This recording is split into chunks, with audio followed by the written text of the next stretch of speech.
Hey everybody, just got my Rep Fitness Hades bar in. Been excited about this for a while. Been trying to get a deadlift bar for a little while and had a hard time deciding between some of the options out there. There's Texas, there's Kabuki, there's a few others. There's a Rogue, generally not very highly rated. And then Rep came out with theirs, and I decided to give it a shot. I've had good luck with their bars before, so let's get to it. So here we are, nice Rep Fitness tube, good packaging, and let's see how they did the end here. Plenty of tape. So I've cut all the way around to get the tape. I have a plastic plug in here, and you can see pops out more or less because it's broken. And here we have a screw in each side, which I'd need to take out. Okay, so it turns out there were 3 screws in there. Got all them out.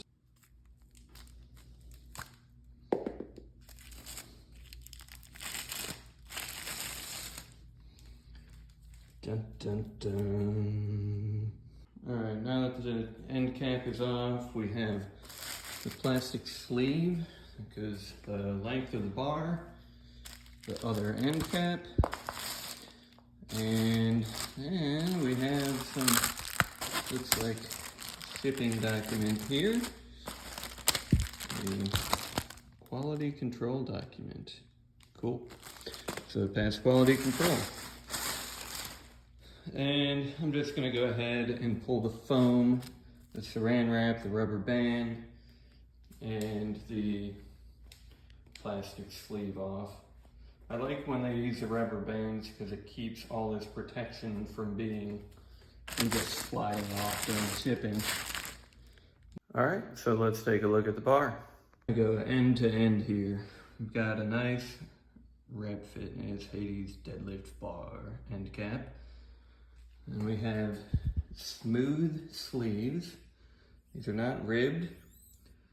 Some people like that, some people don't. I don't really care.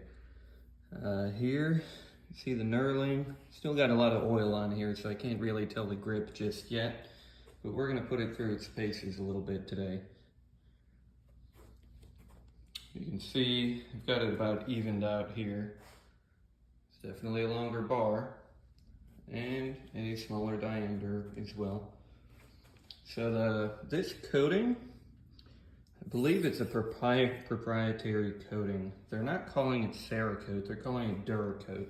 So I'm really curious how this is gonna hold up over time. I have 1 or 2 other Cerakote bars, and so far so good, but I do know that they wear over time. Okay, just a quick comparison here. Got my Rep Power Bar EX, my Rep Hades bar that I just got, and a Boneyard Rogue squat bar. So looking at the bars, I've got them evened out. You can see the squat bar is the longest of all of them, then the deadlift bar, and then of course your standard power bar.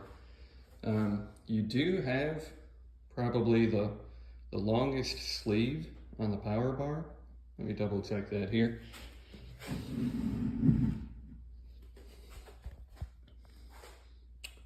I take that back. Got a little more on the squat bar. Anyway, so all 3 bars have great knurling. I would say this Power Bar EX, I own the previous version as well, which also had great knurling, but this is definitely sharper than the old. This knurling, even with the oil on, I can tell it's pretty sharp. I'm not sure where it falls between the two. Should have a better idea after today's workout. Then this is my Rogue squat bar, which has absolutely devastatingly sharp knurling. It will really tear you up if you try and squat without a shirt. But there they are. Here's a comparison of the 3. And next up, gonna get some reps in on this thing, see how it feels after I clean off the oil.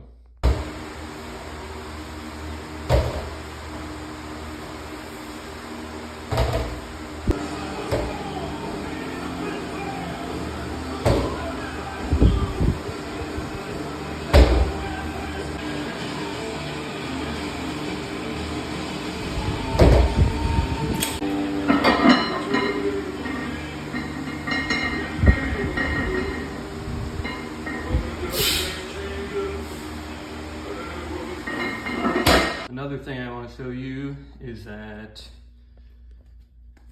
I'm using some bumpers and some steel.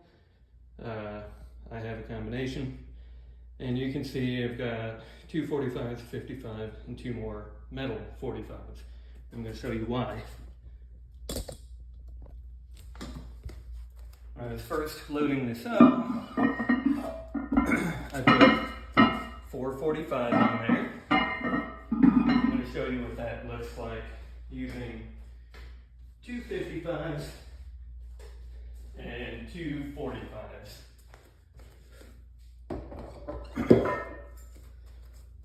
Alright, so we have a little bit of room left here.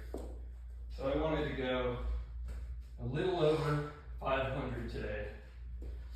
So 445 plus 50, this is a 25 here. We're running out of real estate here.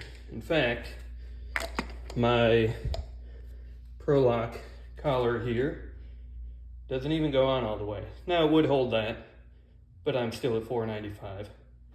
And who wants to do 495 when you can do 500?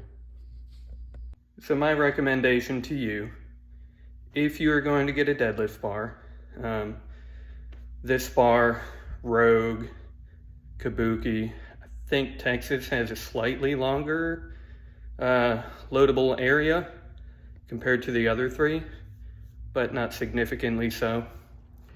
If you're going to get a deadlift bar and you have a lot of bumpers, you need some metal plates, because if you're using a deadlift bar, chances are you're not going to notice any difference from the flex until you're roughly 400 pounds or so. I've been told that with a Kabuki, which is a very flexy bar. I'd say I noticed a difference with a Texas around that weight too. The rep, I'll let you make that judgment. I haven't reviewed the videos yet, but we'll see where it starts to flex. I think it starts to flex really early, like the Kabuki, which is kind of fun. So I've got to say, rep really came through with this one. There's not a lot of people out there making deadlift bars. And of the ones that are out there, you've got Texas, which is very well established. Can't go wrong. Kabuki, great bar. I've used a Texas and a Kabuki back to back. Kabuki is definitely superior, but you will pay the price. And they seem to have some supply issues going on. Rep, on the other hand, they do a great job getting stuff out. They've got a location on the East Coast, which is where I got mine. They've got their location out west. And I've never had to really wait very long for anything from them. Their production seems to be very consistent. And of the three bars that I've gotten from Rep, which would be their V1 power bar in stainless, their deep knurl power bar EX, and now the Hades bar, the knurling has been consistent with all three. Of course, the V1 is not as aggressive as the deep knurl, and the deadlift bar, I would say, falls more in the deep knurl category than the V1.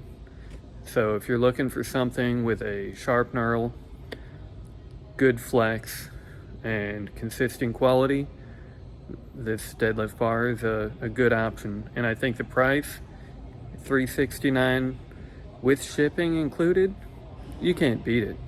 If you have any questions, just drop a comment below and I'll let you know what I know.